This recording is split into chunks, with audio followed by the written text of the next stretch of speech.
अस्सलाम वालेकुम वरहमतुल्लाह। Dear students, उम्मीद करता हूँ आप सभी खैर-ओ-फ़ियस होंगे। हमने class 10th physics Urdu medium के लिहाज से स्टार्ट की हुई है। इसका हम यूनिट नंबर 16 लेके चल रहे हैं, बुनियादी इलेक्ट्रॉनिक्स वाला। लास्ट वीडियो में आप लोगों को ये वाला इसका most important long short MCQs के पॉइंट ऑफ व्यू से टॉपिक करवा चुका हूँ, कैथोड ऑसिलोस्कोप। ये वाला टॉपिक आप लोगों ने अच्छी तरह से तैयार करना है। चैनल को प्लीज़ की वीडियो मौजूद है, आप लोग वहाँ से जाकर इसको अच्छी तरह से समझ सकते हैं। एक एक चीज़ मैंने आप लोगों को इसकी क्लियर करवाई है। आगे वाला टॉपिक है जी। आगे वाला टॉपिक स्टार्ट करने से पहले छोटी सी रिक्वेस्ट है, जिन स्टूडेंट्स अब तक चैनल को सब्सक्राइब नहीं किया वो चैनल को ज़रूर सब्सक्राइब कर दें और वीडियो को लाइक और शेयर कर दें। थैंक यू जी। टॉपिक है जी 16.4 16.4 एनालॉग और डिजिटल इलेक्ट्रॉनिक्स। ये कंसेप्चुअल नहीं है, ये सिर्फ शोर्ट के पॉइंट ऑफ व्यू से तारीफ़ें ही हैं सारी। तो मैं आप लोगों को साथ साथ इसके बताता जाऊंगा, समझाता भी जाऊंगा तारीफ़ें किस तरह से करनी है। ये ग्राफ जो कंसेप्चुअल बच्चे बैठे हैं कंसेप्ट के लिए ऐसे समझते हैं, उनके कंसेप्ट भी इंशाल्लाह क्लियर करवाए जाएंगे। वीडियो के साथ जुड़े रहिए, इधर बैठे बैठे आप लोगों को कंसेप्ट भी क्लियर होंगे।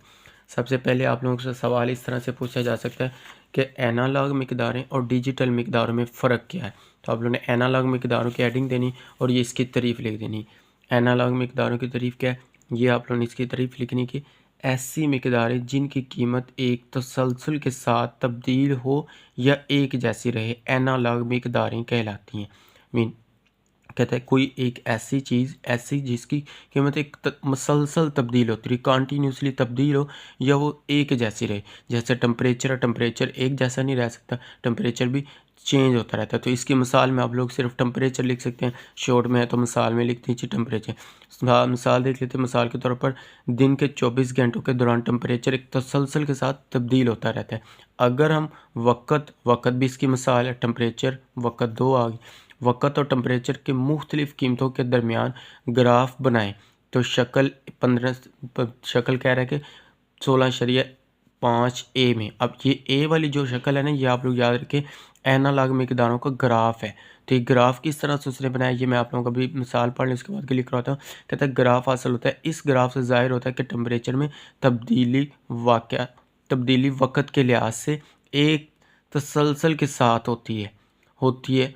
लिहाजा हम कह सकते हैं कि टेम्परेचर एक एनालॉग मिकदार। अब ये एमसीक्यूज़ बन के आ सकता है कि टेम्परेचर एक कौन सी मिकदार है जी, एनालॉग मिकदार है। इसके अलावा वक़्त, प्रेशर, फासला वगैरह भी एनालॉग मिकदार है। ये इसकी मिसालें हैं। तो आप लोग यहाँ से आके इसकी मिसालों में सिर्फ ये नहीं कि सारा का सारा लिखने की ज़रूरत नहीं है, आप लोग सिर्फ मिसालों में लिख दें, टेम्परेचर लिख दें, वक़्त लिख दें, प्रेशर लिख दें, फासला लिख दें, बस इसमें से 2 मिसालें लिख दें, वो भी काफ़ी है शॉर्ट के पॉइंट ऑफ व्यू से। तो आप लोग इतना भी लिखते हैं, ये सारा याद करने की ज़रूरत नहीं है, सिर्फ इसको रीड करें और समझें। अब इस ग्राफ को समझ लेते, अब देखिए वो कहता है कि ये टेम्परेचर है और ये वक़्त है। वक़्त के लिहाज से वो कहता है इसमें तब्दील होता रहता है, तसलसल के साथ टेम्परेचर तब्दील होता है। अब देखिए यहाँ से उसने इस तरह का ग्राफ बनाया है। यहाँ से जैसे जैसे हम ऊपर जाते जाएंगे तो इसमें वैल्यू क्या होती है, यदि इंक्रीज मीन बढ़ती जाएगी। टेम्परेचर वक़्त के लिहाज से क्या होता जाएगा, बढ़ता जाएगा। जैसे ही हम यहाँ पे आएंगे ना तो यहाँ पे ज़्यादा से ज़्यादा मीन मैक्सिमम टेम्परेचर आ जाएगा, सबसे हाईएस्ट टेम्परेचर यहाँ पे होगा। जैसे हम इससे नीचे की तरफ आएंगे तो ऐसे आते आते होते डिक्रीज टेम्परेचर कम होना स्टार्ट हो जाएगा, लेकिन एक तसलसल के साथ तब्दील हो रहा है। या वो एक जैसा यहाँ पर रहेगा या यहाँ पे आके क्या हो जाएगा, तब्दील होगा। यही इसकी तारीफ़ में वो बात कर रहा है। उसके बाद आप लोगों ने जी एनालॉग मिकदार की हेडिंग देनी, मिकदारों की हेडिंग देगी। आप लोगों ने इसकी ये नीचे तारीफ़ लिखी हुई है एनालॉग मिकदारों की, तो ये आप लोगों ने इसकी तारीफ़ लिख देनी। मैं आप लोगों को दिखा देता हूँ।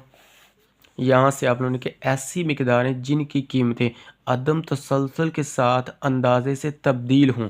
कहता है कि अदम तसलसल के साथ मीन स्टेप बाय स्टेप, जैसे सीढ़ियों के स्टेप होते हैं ना, एक के बाद फ़ौरन दूसरा, दूसरे के बाद तीसरा, चौथा, इस तरह से स्टेप बाय स्टेप कह लें। अदम तसलसल के साथ इससे अंदाज से लिहाज से इस लिहाज से तब्दील हो रही हो।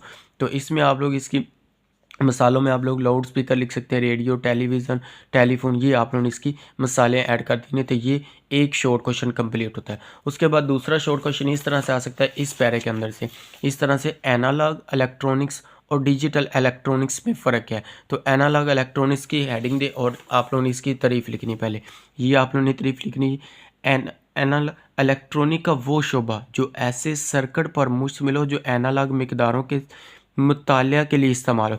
इलेक्ट्रॉनिक का वो शोबा, एनालॉग इलेक्ट्रॉनिक में याद रखें हम किसका मुतालिया करें, एनालॉग मिकदारों का। एनालॉग मिकदारों का इसके अंदर हमने मुताला करना, मुताले के इस्तेमाल हो, इन्हें एनालॉग इलेक्ट्रॉनिक कहते हैं। अब इसकी आप लोगों ने मिसाल क्या दे दी, इसमें आप लोग मिसाल में ये देखें, नीचे लिखा माइक्रोफोन है, उसके बाद इसके अंदर एम्पलीफायर, एम्पलीफायर का मतलब क्या है ये मैं आप लोगों को पढ़ के दिखाता हूँ। तो हम देखें मिसाल के तौर पर एक अवामी खिताब का साउंड सिस्टम एनालॉग सिस्टम है, एक साउंड सिस्टम, ये भी आप लोग इसकी मिसाल लिख सकते हैं। मिसाल एनालॉग सर्किट पे इसकी मिसाल ये इस तरह से बता रहा है कि अगर हम कहें कि हम पंजाबी में कहते हैं ना कि किसी जहाँ पे जलसा हो रहा है तो बड़े बड़े स्पीकर लगे हुए होते हैं, तो ये वो बात करे कि आवाम के लिहाज से आवामी खिताब हो रहा है वहाँ पे। तो इसमें माइक्रोफोन साउंड एक ऐसे पोटेंशियल में तब्दील करता है जिसमें ये एक तसलसल के साथ तब्दील होती है। पोटेंशियल एक एनालॉग सिग्नल, अब ये भी एमसीक्यू बयान कह सकते हो, पोटेंशियल कौन सा सिग्नल है, एनालॉग सिग्नल है, जिसको एम्पलीफायर में दाखिल किया जाता है। अब एम्पलीफायर का काम क्या होता है, एम्पलीफायर का काम है कि एक चीज़ को बढ़ा देना या कम कर देना। जैसे मैं बात कर रहा हूँ, मेरी आवाज़ ज़्यादा हो रही है, कम हो रही है, इस लिहाज से कहता है कि आवाज़ को बढ़ा देना या कम कर देना, किसी चीज़ को बढ़ा देना, तब्दील कर देना। इसका ये मतलब नहीं कि तब्दील कर दे, तब्दील नहीं करती है, कम या ज़्यादा करती है, ये याद रखिए। एम्पलीफायर का काम होता है, एम्पलीफायर एक एनालॉग सिस्टम है जो इस सिग्नल को प्रोसेस करता है और इसकी शक्ल में किसी तब्दीली के बगैर इसको इतना बढ़ा देता है कि ये एक लाउड स्पीकर को चला सकता है। इसी तरह लाउड स्पीकर से बुलंद साउंड सुनाई देती हैं, रेडियो, टेलीविज़न, टेलीफोन की इसकी आम मिसालें हैं। तो ये इसकी मिसालों में आप लोग इसकी मिसालों में लिख सकते हैं और डिजिटल मिसालों में यही मिसालें आप लोग लिख सकते हैं। तो ये हमारे पास था एनालॉग इलेक्ट्रॉनिक का। उसके बाद डिजिटल इलेक्ट्रॉनिक्स आ जाता है। डिजिटल इलेक्ट्रॉनिक्स में आप लोगों ने क्या लिखना है जी, इलेक्ट्रॉनिक का वो शोबा जो डिजिटल मिकदारों को प्रोसेस करता है। मीन यहाँ पे हमने क्या पढ़ा था, जो एनालॉग मिकदारों के मुताले के लिए इस्तेमाल होते हैं, जो वो होता था एनालॉग इलेक्ट्रॉनिक्स, जो डिजिटल मिकदारों के मुताले के लिए इस्तेमाल होता है उसको डिजिटल इलेक्ट्रॉनिक्स कहते हैं। तो ये आप लोग इसकी तारीफ लिखने नीचे इसकी आप लोग मिसाल में देखें जी, डिजिटल इलेक्ट्रॉनिक्स सिर्फ 2 डिजिट्स 0 और 1 इस्तेमाल करता है। मीन कंप्यूटर, आप लोग इसकी मिसाल में आप लोग लिख सकते हैं कंप्यूटर की, मैंने इधर लिखी, अब देखें इस डिजिटल इलेक्ट्रॉनिक्स की मिसाल में आप लोग कंप्यूटर की हेडिंग दे सकते हैं, सिर्फ इतनी मिसाल लिख दे। कंप्यूटर डिजिटल दौर, आज का जो जितना हाई लेवल पर दौर चल रहा है आप लोगों के सामने कि डिजिटल दौर में चल रहा है, तो कंप्यूटर का कितना यूज़ है, सारा यूज़ ही सारा कमाल कंप्यूटर का है, सारी दुनिया चल भी कंप्यूटर पे रही है। तो ये क्या है, कंप्यूटर के डिजिटल इलेक्ट्रॉनिक के सर्किट में आप लोगों ने इसकी मिसाल दे दी कंप्यूटर की। अब कंप्यूटर ज़बान याद रखें 0 और 1 की समझता है, कंप्यूटर बाइनरी ज़बान समझता है जिसमें 0 और 1 इस्तेमाल होते हैं। तो ये एमसीक्यूज़ भी बन के आएगा कि कंप्यूटर कौन सी लैंग्वेज समझता है, कंप्यूटर 2 या डिजिटल इलेक्ट्रॉनिक्स कौन से ज़बान को समझता है, सिर्फ 2 डिजिट्स 0 और 1 इस्तेमाल करते हैं और मुकम्मल डाटा बाइनरी फॉर्म्स में मुहैया किया जाता है। इसको मुकम्मल डाटा जो होता है वो बाइनरी फॉर्म में होता है, इसीलिए डाटा को प्रोसेस करना बहुत आसान होता है। यहाँ तक आप लोगों ने इसको डिजिटल इलेक्ट्रॉनिक्स के बारे में लिख देना और मिसाल इसकी कंप्यूटर की दे देनी। उसके बाद ये जो पैरा है ये शॉर्ट क्वेश्चन या लॉन्ग क्वेश्चन के तौर पे, लॉन्ग में तो नहीं है लेकिन शॉर्ट के पॉइंट ऑफ व्यू से मैं आप लोगों को क्लियर करवाता हूँ किस तरह से शॉर्ट बन के आ सकता है। अब इसमें आप लोग इस तरह से भी आ सकते हैं सवाल के एनालॉग और डिजिटल सिग्नल्स की वजाहत करें। तो ये इसकी एनालॉग और डिजिटल सिग्नल्स की वजाहत है। अब पहले हम इसका ग्राफ देख लेते हैं, जो बच्चे कंसेप्चुअल है ना, अब वो हाजिर हों, वो तवज्जो से बैठें। अब इसका ग्राफ उसने बनाया, ग्राफ किस तरह से अब कह रहे हैं, देखिए ये नीचे उसने कहा कि प्लस का 5 है, ऊपर प्लस का 5 है, नीचे माइनस का 5 होता है। ये होता था ना वाई एक्सिस है, इसको समझे। वाई एक्सिस के ऊपर की तरफ नंबर प्लस में होते थे, नीचे की तरफ माइनस में होते थे, ऊपर की तरफ प्लस में, नीचे की तरफ माइनस में, यही उसने लिया। देखो वो कहता है कि यहाँ से हमने इसको ग्राफ को ड्रा किया ना, यहाँ से ये ऊपर की तरफ जाएगा, तो यहाँ पे एम्पलीफायर की, यहाँ पे क्या लिखे, फ्रीक्वेंसी की वैल्यू क्या होगी, ज़्यादा से ज़्यादा होगी। जैसे जैसे ये ऊपर जाते जाए वैसे वैसे इसकी वैल्यू बढ़ती जाएगी, यहाँ पे आके एक दफ़ा रुक जाएगा, तो यहाँ पे मैक्सिमम वैल्यू ज़्यादा से ज़्यादा वैल्यू होगी, ज़्यादा से ज़्यादा वैल्यू होगी। अल्टरनेटिंग वोल्टेज की कीमत देखिए, ज़्यादा से ज़्यादा 5 वोल्टेज और कम से कम -5 वोल्ट के दरमियान एक तसलसल से तब्दील होती है। इसमें क्या है, एक तसलसल के साथ तब्दील हो रही है। एनालॉग में हमने क्या पढ़ा था, तसलसल के साथ या एक जैसी या एक तसलसल के साथ तब्दील। अब जैसे ये नीचे की तरफ मूव करेगा तो यहाँ पे आके 0 हो जाएगा, तो 0 के बाद ये, उसके बाद ये फुल नीचे आएगा तो यहाँ पे आके क्या हो जाएगा, -5। उसके इस लिहाज से ये इसका वोल्टेज चलता जा रहा है। अब नीचे उसने बताया, तो उसने क्या कहा कि ये 0 और 1 की वैल्यू समझता है। तो डिजिटल ये किस में बता रहा है, एनालॉग सिग्नल। इसमें ये शॉर्ट क्वेश्चन भी बन के आता है, ये मैं आप लोगों को नीचे कराऊंगा। ऐसा सर्किट जो डिजिटल सिग्नल को, ऐसा सर्किट जो एनालॉग सिग्नल को डिजिटल सिग्नल में तब्दील करता है उसको हम एनालॉग टू डिजिटल कन्वर्टर कहते हैं। उसके बाद नीचे इसके और तरफ है कि ऐसा सर्किट जो डिजिटल सिग्नल को एनालॉग सिग्नल में तब्दील करता है उसको हम डिजिटल एनालॉग कन्वर्टर कहते हैं। तो DAC या ADC या DAC, इन दोनों में फ़र्क भी पूछा जा सकता है। तो ये आप लोगों ने इसका ग्राफ बनाने, ये आप लोग बनाना से तो बना ले, अदरवाइज़ ये शॉर्ट में अलग से पूछा जा सकता है। ये जो ग्राफ है ना अलग से दोनों शॉर्ट में पूछे जा सकते हैं। ये मैं आप लोगों को बताना भूल गया था, ये आप लोग दोबारा देख लें। ये किसका ग्राफ है? ये एनालॉग सिग्नल का ग्राफ है। एनालॉग सिग्नल के ग्राफ में हमने ये वाला देखा था। उसके बाद डिजिटल सिग्नल, डिजिटल में आप लोगों ने देखना है डिजिटल मकदारों में ग्राफ ये है। डिजिटल मकदारों में क्या स्टेप बाय स्टेप, जैसे मैंने कहा कि एक सीढ़ी के बाद दूसरी सीढ़ी, देखिए 1 2 इस तरह से सीढ़ी स्टेप बाय स्टेप, जिसमें तब्दीली एक तसलसल अंदाजे के साथ हो। क्या लिखा उसने? अदम तसलसल के अंदाजे से तब्दील हो, तो उसको हम डिजिटल मकदार कहते हैं। ये उसका ग्राफ है, ये अलग से शॉर्ट क्वेश्चन में भी पूछे जा सकते हैं।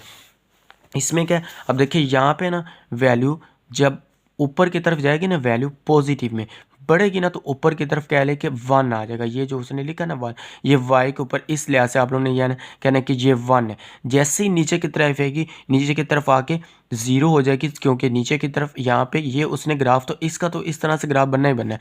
इसका ग्राफ उसने ये 0 के ऊपर ही बनाया। अब ये नेगेटिव में क्यों नहीं किया? नेगेटिव में भी हम सवाल पैदा हो सकते हैं कि ऊपर तो नेगेटिव में जा रही है, लेकिन यहाँ पे नेगेटिव में क्यों नहीं की? याद रखिए डिजिटल वोल्टेज सिग्नल में नेगेटिव नहीं होता, एनालॉग वोल्टेज सिग्नल में नेगेटिव होता है, लेकिन डिजिटल वोल्टेज सिग्नल में नेगेटिव नहीं होता। क्यों? अब देखिए कंप्यूटर तो ज़बान समझता है 0 और 1 की, तो 0 और 1 के हमें 0 और 1 मिल चुका है। तो अब इसमें हमें क्या ज़रूरत है कि आप नीचे जाएं, जब वो कंप्यूटर माइनस की कोई लैंग्वेज समझता है नहीं, तो इसमें माइनस की वैल्यू नहीं आएगी। याद रखिए ये जो उसने ग्राफ बनाया नहीं 0 को, उसने ये इसी लाइन के ऊपर ग्राफ बना दिया। जैसे ये ऊपर जाएगा तो 1 होगा, उसके बाद इधर से ये नीचे आएगा तो क्या आ जाएगा 0, तो फिर 0 यहाँ पे इसने ग्राफ बनाया। फिर इस तरह से ऊपर जाएगा तो 1 आएगा, इस तरह नीचे आएगा तो क्या आ जाएगा माइनस में। ऊपर जाएगा तो वैल्यू बढ़ती जाती, नीचे आएगी वैल्यू कम होती जाती। अब इसको हम देख देते हैं, इधर से रीड कर लेते हैं जी। एनालॉग और डिजिटल सिग्नल्स को दिखाया गया, वो कहता है कि शक्ल में दिखाया गया, ये हमने देख लिया। एक तो यहाँ से तारीफ आती थी शॉर्ट क्वेश्चन में, दोनों शॉर्ट क्वेश्चन क्लियर करने हैं आप लोगों ने। यहाँ से 2 शॉर्ट क्वेश्चन बन के आएंगे। एक तसलसल के साथ तब्दील होने वाले सिग्नल को एनालॉग सिग्नल कहते हैं, जैसे हमने इसमें भी देखा है। एनालॉग सिग्नल की तरफ ये आ गई, मसलन वो कहता है, इसकी मिसाल आप लोग लिख सकते हैं। अल्टरनेटिंग वोल्टेज की कीमत ज़्यादा से ज़्यादा प्लस 5 वोल्ट और कम से कम -5 वोल्ट, जैसे ये इधर बता रहे हैं, देख रहे हैं। कीमतों के दरमियान एक तसलसल से तब्दील होती है। देखिए इसके दरमियान जैसे जैसे ऊपर चलते जाएंगे या नीचे आते जाएंगे, तो इसके दरमियान तसलसल के साथ तब्दील वैल्यू चेंज हो रही है, एक तरतीब के साथ, या कह लें तसलसल से तब्दील होती है। इसीलिए ये एक एनालॉग सिग्नल है, एनालॉग सिग्नल है। यहाँ तक आप लोगों ने इसकी मिसाल लिख दी। उसके बाद आप लोगों ने हेडिंग देनी है डिजिटल सिग्नल की। अब इन दोनों में फ़र्क पूछा जा सकता है। डिजिटल सिग्नल क्या होता है जी? ऐसा सिग्नल जिसकी सिर्फ 2 ही ख़ास कीमतें हों, डिजिटल सिग्नल कहलाता है। मसलन स्कॉट वेव्स शक्ल का सिग्नल एक डिजिटल सिग्नल है। स्कॉट वेव का शक्ल ये जो है ना, ये स्कॉट वेव का इसको कहते हैं सिग्नल है। इसमें क्या डिजिटल सिग्नल होता है। ये MCQs भी बन के आ सकते हैं कि स्कॉट वेव का सिग्नल जो है वो क्या एक डिजिटल सिग्नल होता है। बुलंद वोल्टेज +5 वोल्ट और कम वोल्टेज 0। अब देखिए यहाँ पे लिख रहे हैं ना कम वोल्टेज 0, यहाँ पे कम वोल्टेज -5 था, बुलंद वोल्टेज +5 था। अब इसमें माइनस में कोई वैल्यू नहीं है, इसलिए वो कह रहे हैं कि कम वोल्टेज 0 है। ये MCQs भी बन के आ सकते हैं। तवज्जो से बैठें, तवज्जो से रीड करें, तवज्जो से समझें लेक्चर को, बातें गौर से सुनेंगे। आप लोगों की सुनने की अगर सेंस तेज है तो आप लोग इधर बैठे बैठे ये टॉपिक आप लोगों को अच्छे से तैयार हो जाएगा। तो ये टॉपिक के MCQs शोर्ट के लिहाज से इंपॉर्टेंट है। जो जो MCQs बनते जा रहे हैं मैं आप लोगों को साथ साथ क्लियर करवाता जा रहा हूँ। इससे ज़्यादा होता है कि डिजिटल सिग्नल्स बुलंद और कम वोल्टेज की सूरत में डाटा फ्रेम करता है। डिजिटल सिग्नल्स में तब्दीली एक तसलसल के साथ नहीं होती। उसके बाद काफ़ी अरसे से डिजिटल इलेक्ट्रॉनिक्स सिर्फ कंप्यूटर ही तक महदूद थी, लेकिन आजकल इसका इस्तेमाल बहुत ज़्यादा वसी हो चुका है। कंप्यूटर का इस्तेमाल क्या मसलन कहता है, जैसा कि जदीद telephone systems, radio systems, neutrals और मिलिट्री सिस्टम्स, सनती मशीनों के ऑपरेशंस को कंट्रोल करने वाले डिवाइसेस में, मेडिकल डिवाइसेस और बहुत से घरेलू अप्लायंसेस में इस्तेमाल हो रही हैं। उसके बाद है रोज़मर्रा ज़िंदगी में जिन मिकदारों से हमें वास्ता पड़ता है और वो एनालॉग मिकदारें हैं जिनको डिजिटल सर्किट प्रोसेस नहीं कर सकता। इस मसले के हल के लिए मखसूस सर्किट बनाए जाते हैं। ये सर्किट एनालॉग सिग्नल को बाइनरी शक्ल में डिजिटल सिग्नल्स में तब्दील करते हैं। यहाँ तक आप लोगों ने इस सवाल का हाँ से लिखते हैं। अगर तो ये लॉन्ग में आता है, लॉन्ग में आएगा तो नहीं, लेकिन जो मैंने आप लोगों को बता दिया शॉर्ट में सिर्फ वही याद करें। अगर ये सवाल इस तरह से आता है, ये सवाल आप लोगों को इधर दिखा देता हूँ, ये हमारे पास है। इधर आप लोगों ने अगर सवाल इस तरह से आता है तो फिर आप लोगों ने यहाँ से लेके यहाँ तक इसमें लिख देना है। उसके बाद यहाँ से शॉर्ट क्वेश्चन बन के आता था कि ADC और DAC या ADC से क्या मुराद है। फिर आप लोगों ने आंसर यहाँ से लेके इसका यहाँ तक लिखना है। ये DAC से ऊपर अगर तो आज एक सी तारीफ लिखी या फ़र्क लिखें कि एनालॉग टू डिजिटल कन्वर्टर या analog to digital to analog converters में फ़र्क लिखे। फिर आप लोगों ने इसकी तारीफ़ें लिखनी और साथ में इसकी मिसाल तो आप लोगों ने लिखनी है। आप देखें, पहले हम देखें ऐसा सर्किट जो एनालॉग सिग्नल को डिजिटल सिग्नल में तब्दील करता है, एनालॉग टू डिजिटल कन्वर्टर कहलाता है। ये इसकी तारीफ। उसके बाद है इसकी बाइनरी आउटपुट को कंप्यूटर प्रोसेस करता है। जो हम इसको आउटपुट दे कंप्यूटर उसको समझता है, प्रोसेस करता है। इसका अंदर प्रोसेस होता है, प्रोसीजर होता है और इसकी आउटपुट भी डिजिटल शक्ल में होती है। कंप्यूटर की इस बाइनरी आउटपुट को एक सर्किट के ज़रिए दोबारा एनालॉग की शक्ल में तब्दील कर दिया जाता है। यहाँ तक आप लोगों ने इसको एनालॉग टू डिजिटल कन्वर्टर में लिख देना है। उसके बाद है जी हेडिंग देनी डिजिटल टू एनालॉग कन्वर्टर, एक ऐसा सर्किट जो डिजिटल सिग्नल्स को एनालॉग सिग्नल में तब्दील करता है, एनालॉग टू डिजिटल कन्वर्टर कहलाता है। ये लिखें। उसके बाद आप लोगों ने इसकी ये वजाहत में लिख देने कि जब डिजिटल सिग्नल्स एनालॉग सिग्नल में हासिल होते तो इसको हम आसानी समझ सकते हैं। कंप्यूटर की लैंग्वेज ही 0 और 1। अगर आप लोग उसको डाटा 0 और 1 की शक्ल में प्रोवाइड कर रहे हैं फिर वो इसको आसानी के साथ समझ सकता है, अदरवाइज इसको समझ नहीं सकता। आजकल जो इलेक्ट्रॉनिक सिस्टम इस्तेमाल हो रहे हैं वो एनालॉग और डिजिटल दोनों किस्म के सर्किट पर मुश्तमिल है। तो यहाँ तक आप लोगों ने जो शॉर्ट क्वेश्चन मैंने आप लोगों को साथ साथ बनते थे वो मैंने आप लोगों को क्लियर करवा दिए। उम्मीद करता हूँ कि आप लोगों को एक एक चीज़ क्लियर होगी होगी। अगर वीडियो अच्छी लगे तो लाइक करें, शेयर करें, अपने दोस्तों के साथ इसका लिंक शेयर करें ताकि उनका भी फ़ायदा हो सके। और जिन स्टूडेंट्स अभी तक चैनल को सब्सक्राइब नहीं किया वो चैनल को ज़रूर सब्सक्राइब करें। मिलते हैं जी नेक्स्ट वीडियो में नेक्स्ट टॉपिक के साथ। तब तक के लिए अल्लाह हाफिज़। Thank you.